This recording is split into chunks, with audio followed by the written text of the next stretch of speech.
परमेश्वराची दया आपल्यावर रोज आणि रोज नवीन होते आणि तो सतत आणि सर्वदा आणि सर्व काळ टिकून राहते. चला आपण सर्वजण मिळून परमेश्वरासाठी एक आराधना करूया. आपल्याकडे कोणतेच वाद्य नाही आहेत, परंतु परमेश्वर आपला आवाज ओळखतो आणि परमेश्वर आपला अंतःकरण ओळखणारा परमेश्वर आहे. खऱ्या आत्म्याची गरज आहे आज. खऱ्या आत्म्याने आज परमेश्वराची स्तुती आपण करूया. तर चला आपण एक गीत म्हणूया. तुझी दया सनातन आहे, तुझी करुणा सदाची आहे. तुझी दया सनातन आहे, तुझी करुणा सदाची आहे. तुझ्या पंखाखाली आश्रय मला, तुझ्या नावामध्ये जीवन मला. तुझ्या पंखाखाली आश्रय मला, तुझ्या नावामध्ये जीवन मला. तुझी दया सनातन आहे, तुझी करुणा सदाची आहे.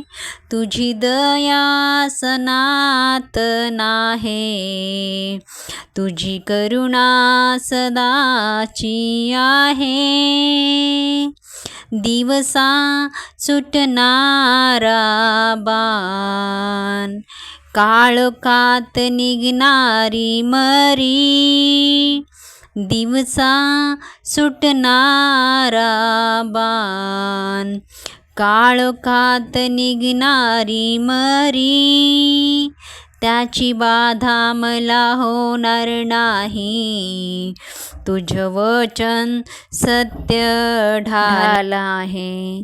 तुझी दया सनातन आहे, तुझी करुणा सदाची आहे.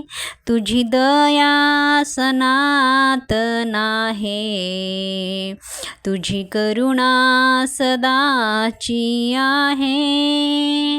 माझ्या बाजूस शस्त्रावधी पडले, उजव्या बाजूस लक्षावधी पडले. माझ्या बाजूस शस्त्रावधी पडले, उजव्या बाजूस लक्षावधी पडले.